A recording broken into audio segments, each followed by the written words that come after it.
Sanjeevani clinic doctor Ramakrishna Rachakonda, professor of pulmonary medicine, NRI medical college, Chinnakakani, Guntur జిల్లా.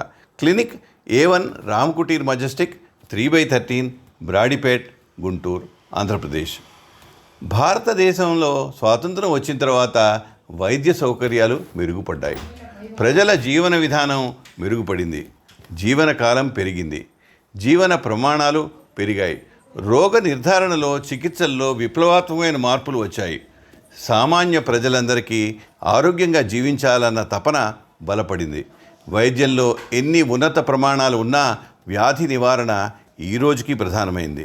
ఇప్పుడు భారతదేశంలో ప్రపంచం గర్వించేటట్టుగా ప్రపంచంలోని అంతర్జాతీయ ప్రమాణాలకి ధీటుగా దేశంలో వైద్యం జరుగుతుంది. సామాన్య ప్రజలకి ఆరోగ్య సమస్యలు, వైద్య విధానం, నివారణ చర్యల గురించి వివరించడమే ఈ సంజీవని క్లినిక్ ప్రక్రియ ప్రధాన లక్ష్యం. గత 40 సంవత్సరాలుగా వైద్య వృత్తిలో ఉన్న అనుభవంతో నాకు తెలిసిన విషయాలు శ్రోతలతో పంచుకుంటున్నాను. డయాబెటిస్ మెల్లైటస్ లేక మధుమేహ వ్యాధి. రచన, సేకరణ డాక్టర్ రామకృష్ణ రాచకొండ, సంజీవని క్లినిక్, గుంటూరు. ఈ పరంపరలో మొదటి వ్యాసం. రిటైర్డ్ టీచర్ సూర్యనారాయణ గారికి షుగర్ వ్యాధి ముదరడం వలన కాలిలో పుండు తగ్గక మోకాలు కింద కుడికాలు తీయవలసి వచ్చింది. మెడికల్ రిప్రజెంటేటివ్గా పనిచేస్తున్న 46 సంవత్సరాల సుధాకర్కి డయాబెటీస్ వల్ల కిడ్నీ వ్యాధి వచ్చి మూత్రంలో ప్రోటీన్ పోయి 2 కిడ్నీలు డ్యామేజ్ అవ్వడం వల్ల డయాలసిస్ మీద ఉన్నాడు. పంచాయతీరాజ్ ఇంజనీర్ గారి అబ్బాయికి 6వ సంవత్సరంలోనే డయాబెటీస్ వచ్చింది. ఇప్పుడు ఇన్సులిన్ తీసుకుంటున్నాడు. సరోజకి ప్రెగ్నెన్సీలో షుగర్ వ్యాధి కనపడింది. డెలివరీ తర్వాత ఆమెకు షుగర్ మందులు వాడవలసిన అవసరం రాలేదు. ఈ మాటలు మనం సమాజంలో వింటూనే ఉన్నాం. ఇంతకీ డయాబెటీస్ అంటే ఏంటి? డయాబెటిస్ మెల్లైటస్ అనే వ్యాధి సర్వసాధారణంగా చూస్తుంటాం. దీనిని వ్యాధి అనే కంటే ఒక మెటబాలిక్ లేక జీవన ప్రక్రియ డిజార్డర్గా చెప్పవచ్చు. ఇందులో నియంత్రణ లేకుండా రక్తంలో గ్లూకోజ్ పెరుగుతుంది. పెరిగిన గ్లూకోజు ఈ డిజార్డర్లో ఒక భాగం మాత్రమే. డయాబెటిస్ గురించి ఈజిప్టు మరియు భారతీయ చరిత్రలో క్రీస్తు పూర్వం 300 ప్రాంతంలో కూడా స్వీట్ యూరిన్ వ్యాధిగా చెప్పబడింది. 1889లో మెరింగ్ మిన్కౌస్కీ అనే శాస్త్రజ్ఞులు క్లోమగ్రంథి వ్యాధిగా డయాబెటిస్ను కనుక్కున్నారు. 1922లో బ్యాంటింగ్ బెస్ట్ అనే శాస్త్రజ్ఞులు కెనడాలోని టొరంటో విశ్వవిద్యాలయంలో ఆవు క్లోమగ్రంథి నుండి ఇన్సులిన్ తయారు చేశారు. డయాబెటిస్ వ్యాధి క్లోమగ్రంథి నుండి సరి అయిన మోతాదులో ఇన్సులిన్ తయారీ మరియు విడుదల కాకపోతే, లేక శారీరక అవసరాలకు తక్కువ మోతాదులో విడుదలైతే, లేక ఉన్న ఇన్సులిన్ పనిచేయకపోతే వస్తుంది. దీనివలన రక్తంలో షుగర్ లెవెల్స్ ఎక్కువగా ఉంటాయి. షుగర్ వ్యాధి వలన రోగికి ఎక్కువసార్లు యూరిన్ రావడం, ఎక్కువ దప్పిక రావడం, ఎక్కువ ఆకలి కలగడం జరుగుతుంది. సరిగ్గా చికిత్స తీసుకోకపోతే కంటి చూపు దెబ్బ తీస్తుంది. మూత్రపిండ వ్యాధులు, నరముల జబ్బులు, గుండె వ్యాధులు వస్తాయి. డయాబెటిస్ మెల్లైటస్లో అనేక రకాలు ఉన్నాయి. ఒకటి టైప్ 1 డయాబెటిస్. ఈ వ్యాధి ఇన్సులిన్ లోపించడం వలన వస్తుంది. ఈ రకమైన డయాబెటీస్కి ఇన్సులిన్తో చికిత్స చేయించాలి. 2 టైప్ 2 డయాబెటీస్. ఈ రకమైన షుగర్ వ్యాధిలో రక్తంలో ఇన్సులిన్ లెవెల్స్ సాధారణంగానే ఉంటాయి. ఇన్సులిన్ పనిచేయకపోవడం వల్ల రక్తంలో గ్లూకోజ్ లెవెల్స్ ఎక్కువగా ఉంటాయి. ఈ రకమైన వ్యాధికి మెట్ఫార్మిన్, సెమీగ్లుటైడ్ మందులతో సహా లైఫ్ స్టైల్ మార్పులు, వ్యాయామం అవసరం. 3వది maturity onset diabetes in the young, MODY అంటారు. 4వది జెస్టేషనల్ డయాబెటిస్, అంటే ప్రెగ్నెన్సీలో షుగర్ వ్యాధి వస్తుంది. ప్రెగ్నెన్సీ అయిపోయిన తర్వాత రక్తంలో షుగర్ లెవెల్స్ మామూలు దశకు వస్తాయి.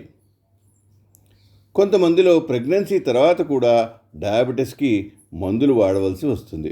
2021 లెక్కల ప్రకారం ప్రపంచంలో సుమారు 53 కోట్ల ప్రజలు షుగర్ వ్యాధితో బాధపడుతున్నారు.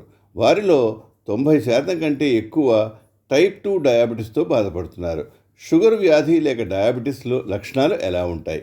రక్తంలో గ్లూకోజ్ అధికంగా ఉండడం వలన ఎక్కువసార్లు యూరిన్కి వెళ్ళవలసి వస్తుంది.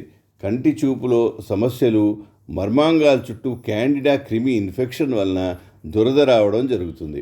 డయాబెటీస్లో కీటో అసిడోసిస్ అనే సమస్య రావచ్చును. సాధారణంగా ఈ రకమైన సమస్య టైప్ 1 డయాబెటీస్లో వస్తుంది. దీర్ఘకాలం ఉన్న టైప్ 2 డయాబెటీస్లోనూ క్లోమ గ్రంథిలో ఎక్కువ బీటా సెల్స్ నష్టపోతే కూడా రావచ్చును. ఈ రకమైన వ్యాధిలో రక్తంలో acetone, acetoacetic acid, beta hydroxy butyric acid ఎక్కువ అవుతాయి. ఊపిరిలో ఎసిటోన్ వాసన వస్తుంది. ఈ రకమైన పేషెంట్కి వాంతులు, వికారం, కడుపు నొప్పి వచ్చి కోమాలోకి వెళ్ళే అవకాశం ఉంది. యూరిన్లో కీటోన్ బాడీస్ ఉంటాయి. రక్తంలో ఆమ్లాలు ఎక్కువ అవడం వల్ల కుస్మాల్ బ్రీదింగ్ అనబడే ఊపిరి విధానం కనపడుతుంది. నాన్ కీటోటిక్ హైపర్ గ్లైసీమియా, డీహైడ్రేషన్ మరియు కోమా. ఈ విధంగా కూడా రక్తంలో గ్లూకోజ్ శాతం ఎక్కువయ్యి పేషెంట్ కోమాలోకి వెళ్ళవచ్చును. రక్తంలో అధిక శాతం గ్లూకోజ్ ఉంటే గ్లూకోజ్తో పాటు లవణాలు, నీరు కూడా బయటికి పోయి కోమా కలగవచ్చు. నీరు మాత్రం ఎక్కువ మూత్రం ద్వారా బయటకు పోతే రక్తంలో డీహైడ్రేషన్తో పాటు ఎక్కువ సోడియం కనపడుతుంది. ఇన్సులిన్ తీసుకుంటున్న కొన్ని రకాల సల్ఫనైల్ యూరియా మందులు వాడుతున్న రోగులు సరిగా ఆహారం తీసుకోకపోతే హైపోగ్లైసీమియా అనే సమస్య వస్తుంది. దీనిలో రక్తంలో గ్లూకోజ్ ప్రమాణం బాగా తగ్గిపోయి రోగి అయోమయ పరిస్థితిలో చెమట పట్టి నీరసించిపోతాడు. ఈ దశలో ఫిట్లు, కోమా, మరణం కూడా సంభవించవచ్చు. డయాబెటీస్ వలన వచ్చే దీర్ఘకాల సమస్యలు ఏమేంటుంటాయి? దీర్ఘకాలం షుగర్ వ్యాధి ఉన్నప్పుడు పెద్ద రక్తనాళాల్లోనూ, మైక్రో రక్తనాళాల్లోనూ మార్పులు వస్తాయి. డయాబెటీస్ రోగులలో గుండె వ్యాధుల వలన మరణాలు 75% గుండె రక్తనాళాల్లో మార్పుల వలన జరుగుతాయి. సెరిబ్రల్ స్ట్రోక్, పక్షవాతం, కాలి రక్తనాళాల రక్త సరఫరాలో మార్పులు కూడా డయాబెటీస్లో ఉంటాయి. డయాబెటీస్ వలన వచ్చే సూక్ష్మ రక్తనాళాల వ్యాధితో మూత్రపిండాలు, కంటి నరాలు, నరముల వ్యాధులు కలుగుతాయి. డయాబెటిక్ నెఫ్రోపతి అనే వ్యాధి వలన మూత్రపిండాల పనితనం తగ్గి డయాలసిస్ చేయవలసి వస్తుంది. డయాబెటిక్ రెటినోపతిలో కంటి రక్తనాళాలు దెబ్బతిని చూపు మందగిస్తుంది. డయాబెటిస్ న్యూరోపతిలో నరాలకు సరఫరా చేసే సూక్ష్మ రక్తనాళాలు దెబ్బతిని కాళ్ళు, చేతులు, తిమ్మిరులు, స్పర్శ తగ్గడం కానీ లేకపోవడం కానీ వచ్చి పుండ్లు పడినా నొప్పి తెలియదు. ఆటనామిక్ న్యూరోపతి వలన రక్తపోటులో మార్పులు, కళ్ళు తిరిగి పడిపోవడం, అంగస్తంభన లేకపోవడం ఉంటుంది. నిలబడినప్పుడు రక్తం పడిపోవడం, విరోచనాలు ఉండవచ్చు. షుగర్ వ్యాధులు ఉన్నవారికి గాల్ బ్లాడర్లో రాళ్ళు వచ్చే అవకాశం ఉంది. ఇన్సులిన్ తీసుకునే డయాబెటిక్ రోగులకు స్పర్శలోపం వల్ల తరచుగా కింద పడే అవకాశం ఉంది.